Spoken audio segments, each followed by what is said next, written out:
Avant d'aller aux arcs 1800, ou grosso modo le domaine des arcs, on avait vu voilà, quelques articles, les gens qui en parlaient vite fait, les blogs et tout, mais il y a des choses qu'on ne nous avait pas mentionnées, qu'on aurait aimé savoir, et dans cette vidéo, je vais essayer de rattraper ça, mais pour les autres personnes, donc c'est parti. Avant d'aller plus loin, si tu veux savoir tout ce qu'il y a à faire dans les Alpes, que ce soit les meilleures stations de ski, les activités à faire, nos bons plans et nos hébergements, en tout cas tous les conseils qu'on peut avoir, un guide complet sur les Alpes pendant l'hiver, je te l'ai créé et il est disponible dans la description de cette vidéo, c'est le premier lien, tu le télécharges, il est complètement gratuit et ça va te permettre de mieux planifier ton voyage dans les Alpes en hiver, peu importe la station, peu importe les activités, les budgets et les situations, que ce soit en couple, en famille, etc. Tout est dans ce guide-là, il est complètement gratuit, il va vraiment t'aider à aller plus loin et à organiser de meilleures vacances. Donc télécharge-le directement dans la description et nous, on continue sur la vidéo. La première chose à savoir, c'est que les Arcs 1800, c'est une station avec des quartiers très étendus. Et quand je te parle de très étendu, je te parle de pour aller d'un bout à l'autre, il faut 1 heure, 1 heure et demie de marche. Voilà, c'est quand même pas n'importe quoi. C'est pour ça que choisir son emplacement, c'est quelque chose d'hyper important. On va en reparler dans cette vidéo de l'emplacement, mais déjà parlons un petit peu des quartiers. Il y a plusieurs quartiers dans les Arcs, il y a des quartiers plus ou moins intéressants. Je m'explique. Par exemple, moi j'étais dans un quartier en hauteur des Arcs, c'est-à-dire que j'avais par exemple vue piste, j'étais au-dessus de la station, donc là j'étais tranquille. Par contre, pour accéder à la station, il fallait que je prenne une sorte de télécabine qui ferme à 23h. Bon, 23h ça va, tu vois, mais voilà, j'ai quand même des trucs à faire, il faut que je marche, il faut que je me balade et tout. Et pour revenir, pour reprendre la télécabine, il n'y a que 8 personnes maximum et des fois il y a la queue, donc c'est un petit peu chiant. C'est évidemment en dénivelé, que tu sois dans un quartier à droite, à gauche, au sud ou même comme moi tout en haut, en fait il y a du dénivelé, donc c'est fatigant de marcher, surtout si tu dois faire de longues distances, si tu dois aller en centre-ville, ça prend quand même un petit peu de temps, ça prend 20 minutes juste pour aller dans le centre-ville, dans la rue commerciale, pour aller acheter son saucisson, son forfait, son fromage, ça prend quand même du temps, même les courses, ça prend du temps. Parce que par exemple, même pour aller en voiture, hein, tu demandes à Google Maps combien de temps ça prend, il va te dire 10 minutes, mais en fait non, ça prend le double, voire le triple à chaque fois. Il ne faut pas vraiment se fier à ce genre d'application là-bas, parce qu'en fait, ils savent pas ils n'arrivent pas à comprendre qu'on est en montagne, que c'est plus difficile, que c'est plus long, qu'il y a de la neige, donc on marche plus doucement. Voilà, ils n'arrivent pas à comprendre tout ça, donc il faut faire attention aux distances parce que c'est vraiment réel.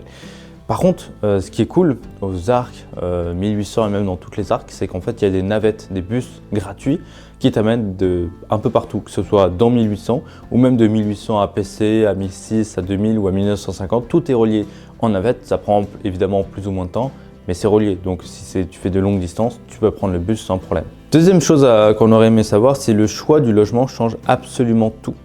En fait, il y a pour moi 2 types de logements. Il y a les logements sur les pistes et les autres.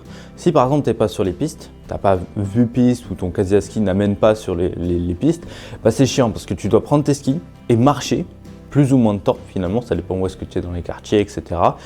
Pour du coup accéder à la piste. Et ça c'est fatigant, si tu tapes 20 minutes de marche avec des skis et des chaussures de ski, ça fait vraiment chier. Alors que moi par exemple, j'ai toujours un appartement vue piste et casier à ski sur les pistes, donc je sors du casier à ski, je fais 5 mètres, je chausse mes skis et je vais prendre mon télésiège. C'est tout. Et ça franchement, ça change toutes tes vacances. C'est pas chiant, tu te prends du plaisir et tu peux même rentrer quasiment dans le casier à ski avec tes skis. Et ça, c'est vraiment top du top. Donc c'est pour ça que ça change vraiment énormément de choses. Par contre, il y a des hébergements, des quartiers qui sont sur les pistes, mais la première semaine d'ouverture, par exemple, les pistes sont pas ouvertes, ou en tout cas les remontées mécaniques du coin sont pas ouvertes. Et donc en fait, ça sert à rien. Donc il faut mieux soit aller au centre de la station, soit comme nous un petit peu en hauteur, mais directement sur les pistes qui amènent vers le centre et vers les remontées mécaniques. Ça c'est hyper important. Aussi, l'animation du quartier, ça change beaucoup de choses. Nous, là où on est, moi je te parle de ça comme c'est trop bien et tout, mais ils ont mis la Folie Douce juste à côté. C'est-à-dire que de 11h à 19h, on entend la musique, on entend les basses, c'est pas agréable. J'en ai déjà fait des vidéos sur cette chaîne, des genres de type de coups de gueule et tout, mais voilà, c'est chiant. Donc il faut savoir où est-ce que tu vas avant. Il faut lire les avis sur Google Maps et surtout les avis récents qui datent de soit cette année, soit l'année dernière. Pas les avis d'il y a 5 ou 10 ans parce qu'il y a des choses qui peuvent changer.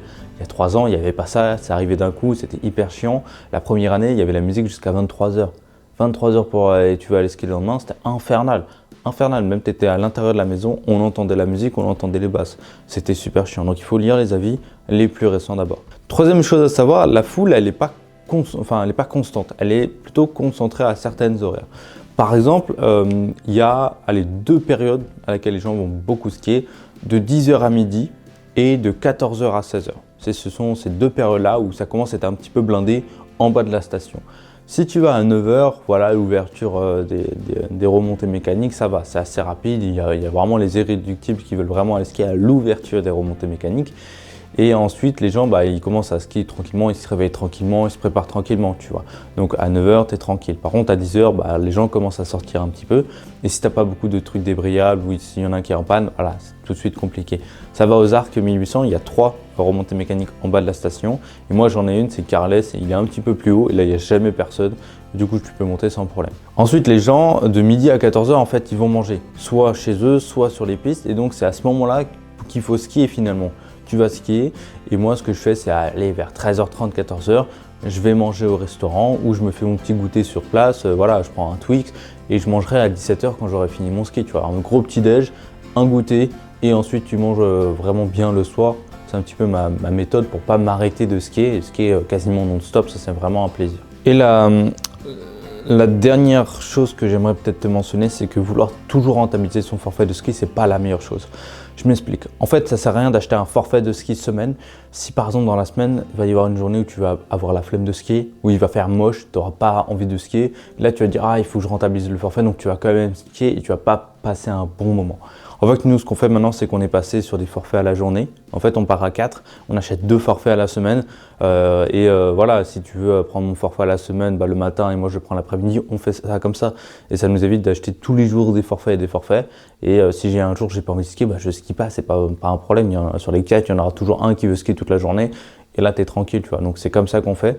Ça permet de ne pas avoir cette pression de rentabiliser à fond le forfait et du coup de mieux profiter, de faire d'autres activités au ski, balade, luge ou des trucs comme ça, même pendant la journée ou même admirer la vue qu'on a, se reposer, faire la piscine en pleine journée. C'est là où il y a évidemment le moins de monde. Si tu veux savoir tout ce qu'il y a à faire dans les Alpes, que ce soit les meilleures stations de ski, les activités à faire, nos bons plans et nos hébergements, en tout cas tous les conseils qu'on peut avoir, un guide complet sur les Alpes pendant l'hiver, je te l'ai créé et il est disponible dans la description de cette vidéo, c'est le premier lien, tu le télécharges, il est complètement gratuit et ça va te permettre de mieux planifier ton voyage dans les Alpes en hiver, peu importe la station, peu importe les activités, les budgets et les situations, que ce soit en couple, en famille, etc. Tout est dans ce guide-là, il est complètement gratuit, il va vraiment t'aider à aller plus loin et à organiser de meilleures vacances.